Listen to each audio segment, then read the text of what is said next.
Hello, and welcome to the Unqualified Film Bros for our 200th episode. And what an honor it is that I get to choose my movie, the movie that I've been wanting to show George for so long, Suspiria, 1977 version, the OG.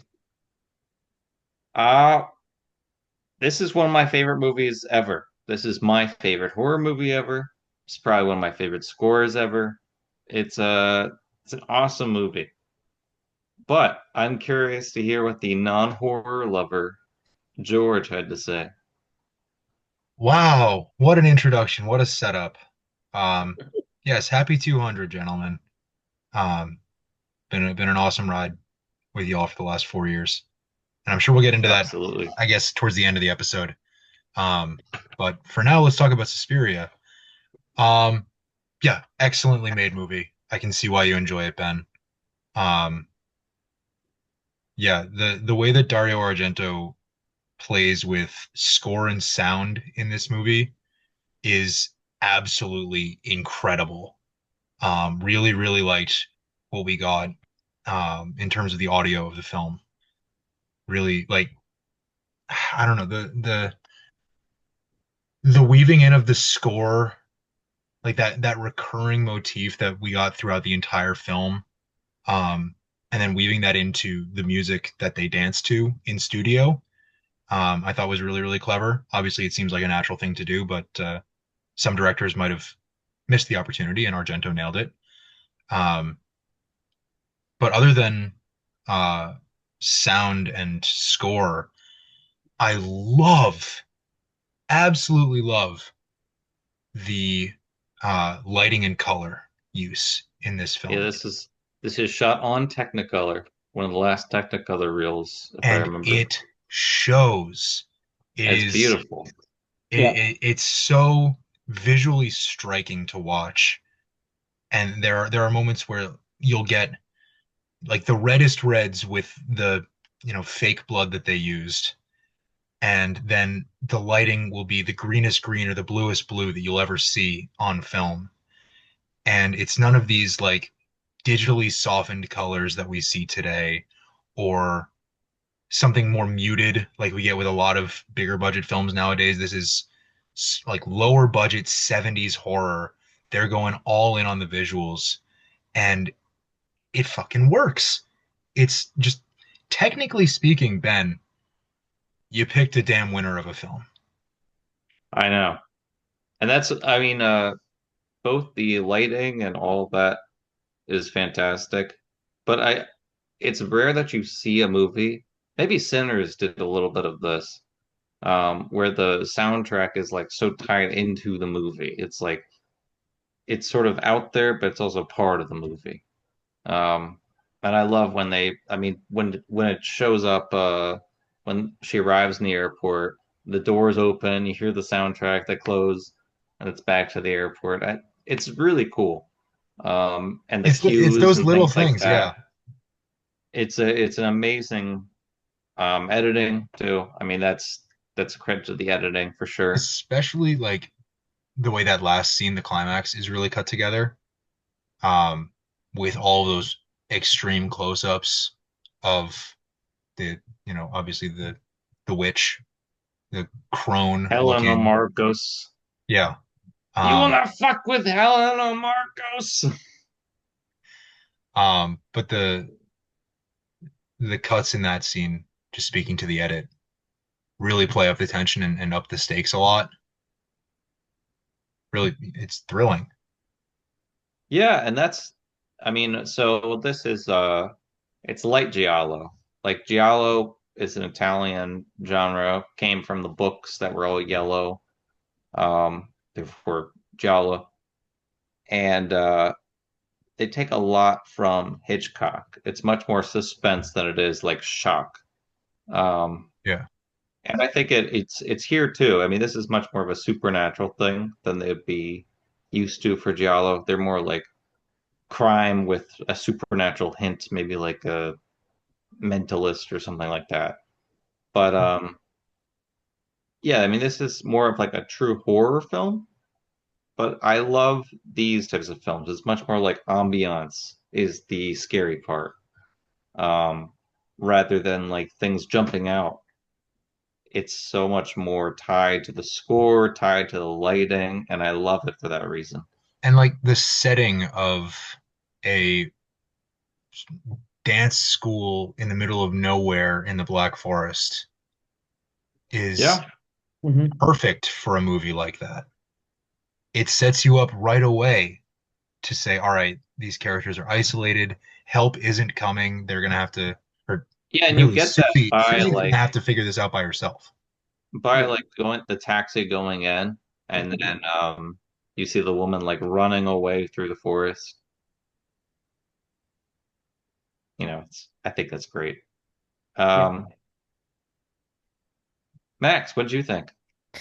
Well, this was my first time seeing this. I hadn't seen this. I was saving this because I had a feeling Ben was going to pick this. At I some point, was. if he ever came back and won Yeah, I needed to win trivia, first, but he needed to win first, but he got it. He You got his got the pick. dub. Yeah. And finally. oh man, I really liked it. I've been watching more sort of like horror movies recently, to varying degrees of success. There's a lot of good ones out there though. But this is also this is one of the good ones. George, I agree with everything you said about the score, and Ben sort of it tying into the movie and it really feeling like its own character even. Like you gotta love that. And yeah. I mean, it was scary. Like I'm remembering when it just like the use of shadows and the suspense, it was always there. And that's not something you always get from some of these older horror movies. Like sometimes it doesn't quite carry over, but this did. And that's I quite a think testament to the way that it was constructed. I think the difference is like this is much more of a Hitchcockian suspense Hmm. attempt versus like a lot of things ended up being much more shock, you know, um, uh, jump scares, things like that. And there's still some of those, but not And to there the is in degree everything, that but there you would expect in like a more modern horror movie But yeah, you and get the there's like or like a payoff slasher because movie there's with all the jump suspense. scares. yeah, Yeah. But there's time between where there's more pressure being put on you as the viewer so that there can be fewer and fewer jump scares, but they mean more. The payoff is better. It actually moves the story forward in some ways. yeah, and I think That's for and like sorry, yeah, just real quick on that note. Ben, you brought up Sinners a few minutes ago. That's something that Ryan Coogler does really well in Sinners is he doesn't rely heavily on jump scares. I mean, it's more of a character drama told through the lens of a monster movie, but what we get in Sinners, especially in the first act, are these jump scares that sort of set up what kind of narrative we're going to have in the second half of the film. Um, but they're not telegraphed and they serve the purpose of advancing the suspense. yeah, and I think And I think that we see that here. yeah, I mean it is much more of like a there are jump scares, but they're far and few between, and it's that time in between that I think that's really the terrifying moments in anything. Um, Mhm. if you just sort of overdo the jump scares and things jumping out of closets, that sort of like motif, you're just going to like have the audience waiting, and then they receive that, then they wait and they receive that, but it becomes more of this like routine thing versus like periods in between where there's suspicion and there's intensity. Like the maggot scene where it's not actually anything malicious, but Mhm. it's unnerving Might have still. been the And you wait in hardest part of the movie to watch. yeah, it's pretty disgusting. It's Yeah, it's pretty gross. nasty.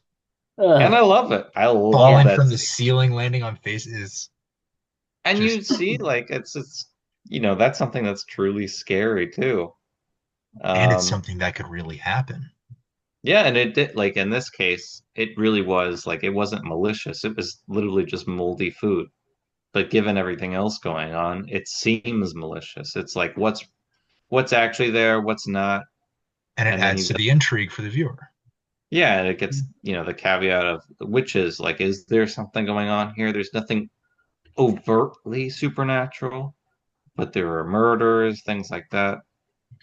It's Um, funny that they, or I don't know if funny is the right word, but I found it interesting as I was watching that they telegraph that it's witches very early on in the film.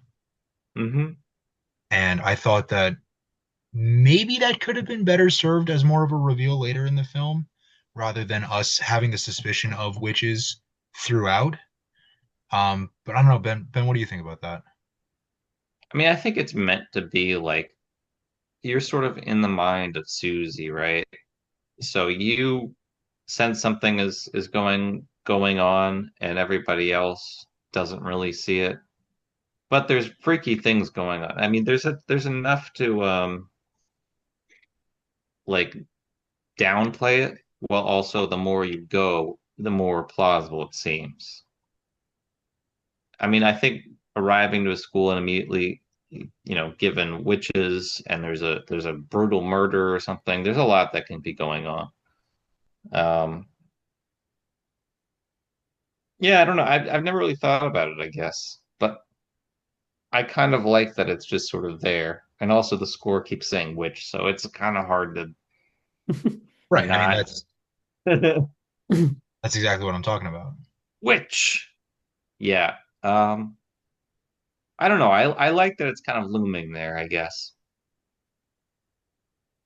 I don't think that it requires the shock reveal of, oh my God, it's witches. I think it's nice that it slowly makes it more and more plausible while things are happening. Yeah, I don't know if and I'm still making my mind about this because I finished the movie about 40 minutes ago. Um, I'm still making up my mind about whether I thought that added to or subtracted from my viewing experience was knowing that going through the film. Um, but largely just based on our conversation, I think it serves the movie well. Yeah, and I mean, the other thing is I feel like it's witches, but also what is happening exactly is still so mysterious. It's like, why was there this brutal murder and all that stuff? At the same time, it's not meant to be a mystery per se. Some other Giallo films are much more mysteries. Like maybe if I win again, Not I'll show you one of those. it's not a straight up like mystery, but there are mysterious elements to it. And I think Yeah, it plays back but into the supernatural. other Giallos are much more of like a who done it. One of the key motifs is like the black glove, which shows up in Brian De Palma stuff, shows up in Usual Suspects. It was very influential to have this like black glove because who is that killer? It could be anybody. It could be a woman. It could be a man. It could be an old person. You don't know. Um, Are those and the it ended up genders being, then? huh? Are those the three genders? Woman, man, old person? Etc. Would you like me to say etc.? Uh, sure. Old person is another gender though. Okay, big guy. Um, but yeah, like it's much more of like a killer, something like a Hitchcock, movie would be. You have a killer. Who is it? Nobody knows. There's mysterious things going on. Maybe there's supernatural rumblings, but it's less of the case that it's typically a witch. And this we have a killer. It's just it ends up being oh shoot, what's his name? Pablo's Pablos. fake fake teeth man. He doesn't know that he's ugly. He only speaks Romanian. He only speaks Romanian.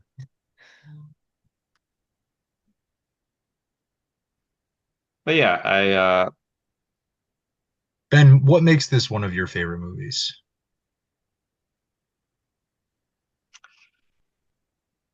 I mean, first of all, it's beautifully shot. The soundtrack is unique. Everything about it is a very unique feel. There's other Giallo films, but they're not quite like this. this is just an atmospheric masterpiece. When I first watched this when I was like 14 or whatever, I couldn't sleep. And I'd watch like so many slashers and things like that. I'd watch scary movies, but this one really makes you feel uneasy. Um, and it's a unique movie for that reason. There's some others that, get a similar vibe, but nothing has ever come close to this for me. And Technicolor, man, look at that stuff. It's so beautiful. It's a really, really striking film to look at. But it is like on its surface, it's, you know, I'd say it's pretty simple. Like the plot and everything is pretty straightforward. You get little things here and there, but It's very straightforward. I can't say that I loved the story. Um, I can appreciate it's kind of a unique, at least in my canon, um, plot plot to follow. Um, I, I don't know. I didn't. Again, I was watching it from a very analytical perspective, trying to pick up on these technical things like sound and score, color and lighting and shadow. And maybe a rewatch would serve me well to focus more on story. Um, but I yeah, I mean, don't the know. story is largely like that's not the main thing. It's, as I said, atmospheric. So Yeah, you don't really require too much story, in my opinion. It's an hour and 40 minutes or whatever. But like, But it's you feel uneasy the whole time. Like yeah, it's much more like the almost the school itself and everything happening. That's the story. yeah. It's like maybe it's not in your face about it, but things happen. It's just they're not making a lot of dialogue and there's not a lot of complexity to it, I should say. Vibe-based horror. Yeah, but there's personally, I think that's a great way to do it. I mean, again, silent movies like Nosferatu, they have barely any story even. They simplified the story of Dracula for that one. It is so much more about vibes. And then Eggers just completely expanded upon it last year. Well, yeah, he wanted to do something in between, and do his own Much thing at more the same. narrative focused. Yeah, which makes sense. Silent movies obviously pay, you know, there was this restrictive element there. Ben, But have at the same you? time, I think that's good. Like, we don't get a lot of movies these days that just have things shown to you. It feels a lot like these days we get movies that have to tell you something.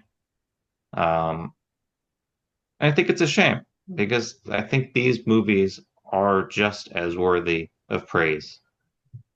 Like, if you need something just story focused or um, something you can really analyze on a deeper level, there's plenty of movies for that. There's books, but the visual element is there for a reason, like a painting or something like that. I think that is probably more important than a story, um, or not than a story, but to a certain degree.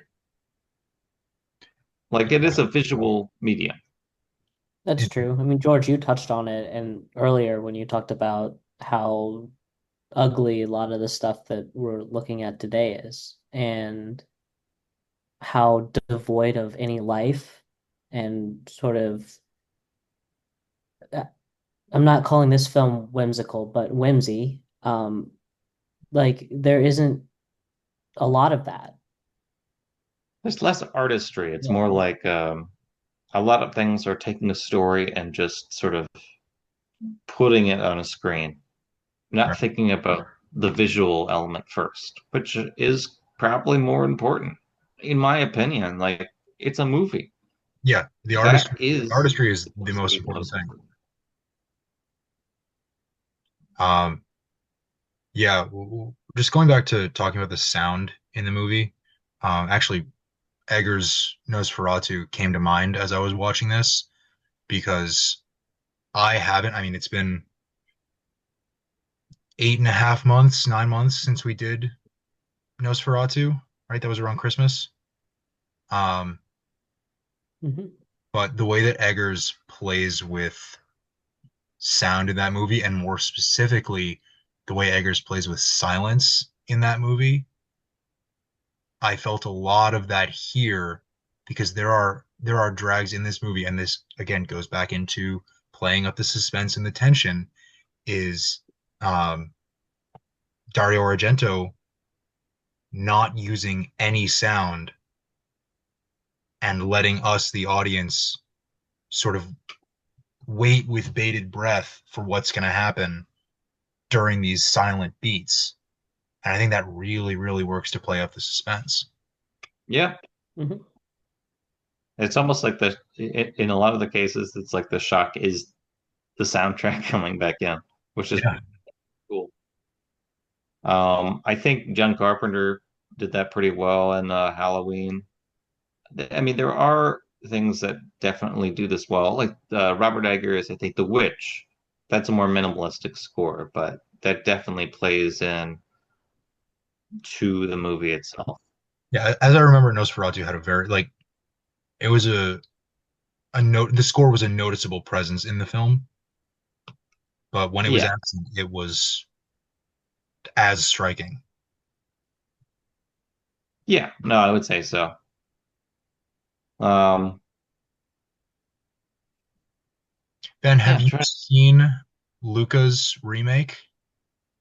I have.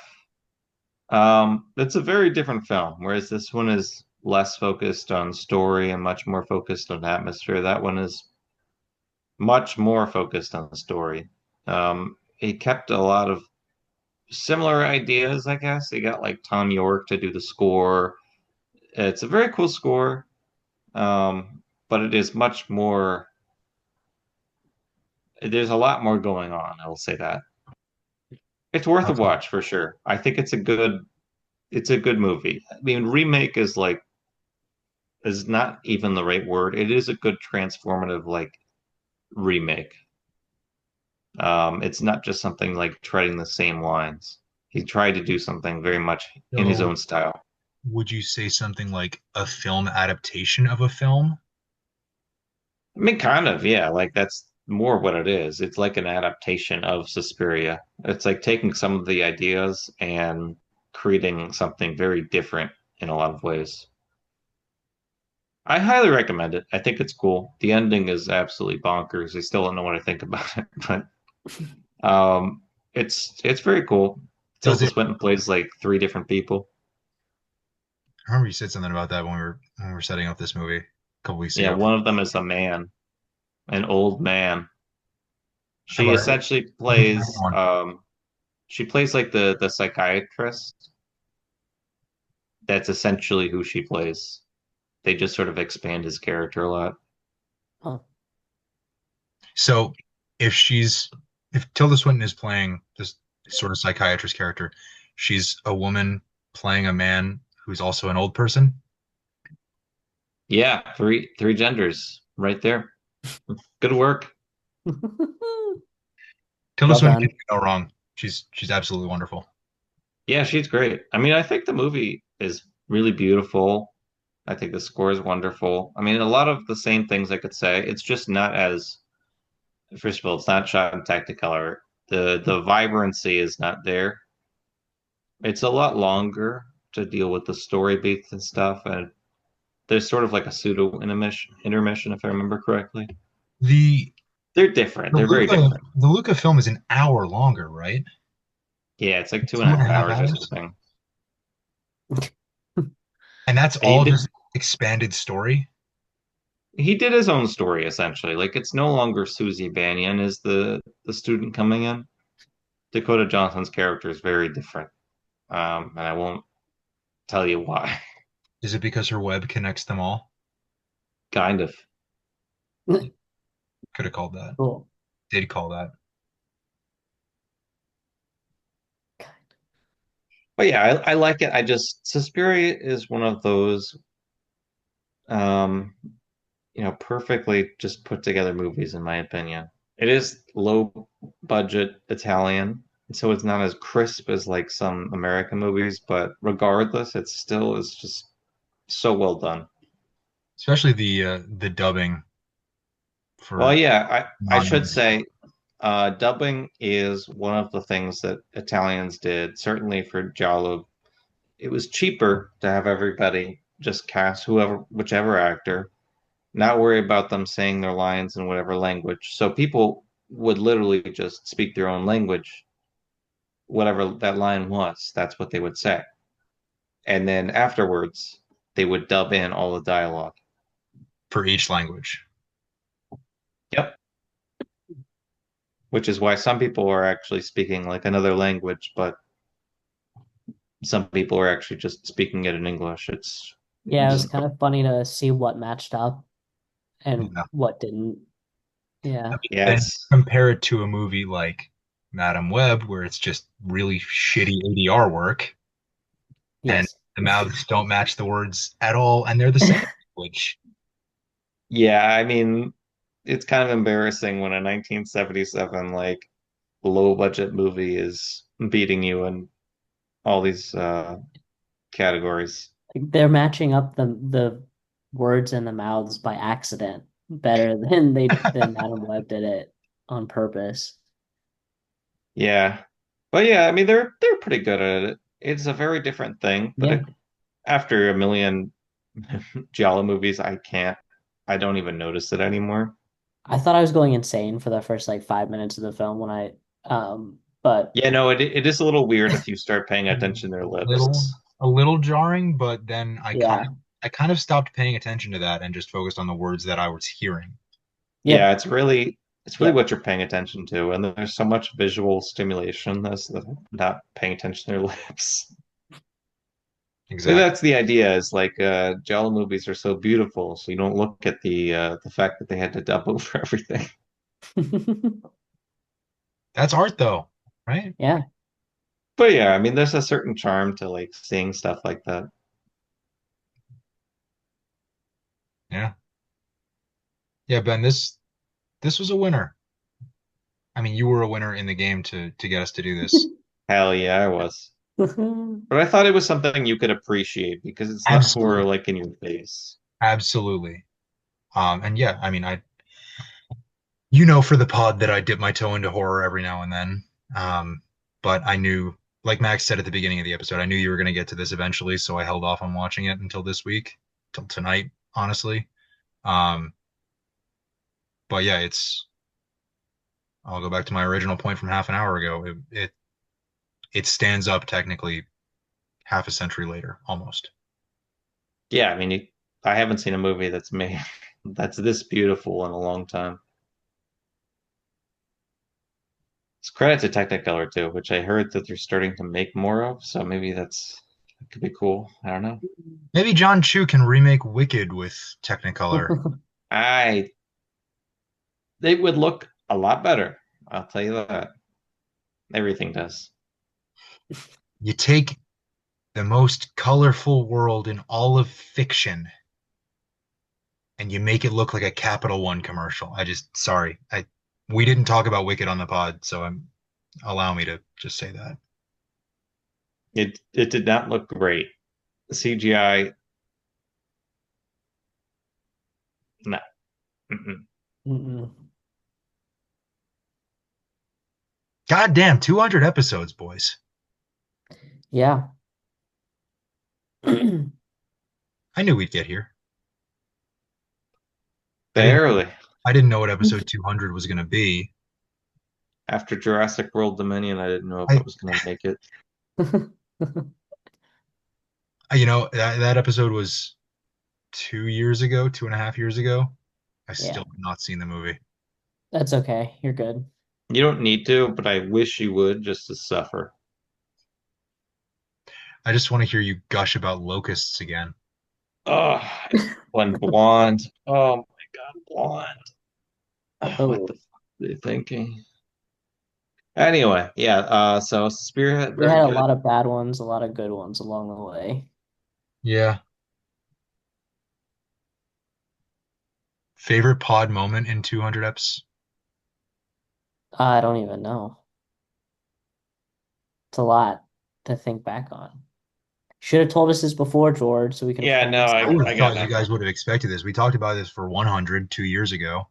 No, I think I had the same answer. I don't know. Yeah. I don't really know what mine is. we're Can't believe you'd having ask such the a good question. time. That's why. You both talked at the same time. What? Okay, now one of you speak, please. Then go.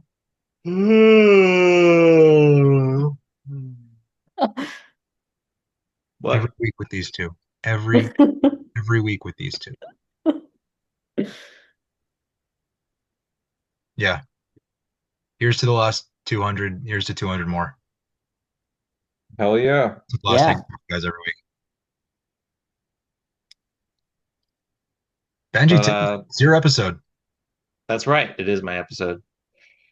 Um, yeah, I'm glad you all actually liked Suspiria. I figured Max would. I thought George might, but It's different from other horror movies where like I appreciate them, but I don't like them. I found stuff to like in this one. yeah. But yeah, I highly recommend anybody that can even stand a horror movie watch Suspiria. It's my favorite. It's beautiful. Gets the approval of George. Um, yeah, it's on Tubi. It's on Roku. You can watch it for free. There's like barely any ads. I had 7 ad breaks and they interrupted tense moments about 5 times. Okay. To be fair, you did tell Uh, me to watch it on Canopy, but I don't have a Canopy account. you get a library card. Get a I have a Canopy library account. card. I should Then have. get a Canopy account. I What should have. I'm sorry. I'm sorry. what the hell is wrong? It won't happen again. I promise. Uh, to be fair, I did watch it on Tubi just to rewatch it, and I only got 4 ad breaks. So That would have been yeah. the right thing to do. Tubi isn't bad. That's what I watched it on too. Roku. Yeah. yeah, Roku Roku mistake. City, baby. Anyway, watch it on Canopy and just get a Canopy account. There's a million classic movies on there you can't find in a lot of other places. So Yeah, go to the library too. Watch go movies to in theaters and go to the library. Physical the media. library. Yeah. It's the same thing, the same purchase or whatever. Anyway, next week, what are we talking about next week? Spinal Tap 2, baby. Spinal Tap 2. Wow, it's coming up. Oh yeah. All right, we're going up to 11. Good night, everybody. Good night.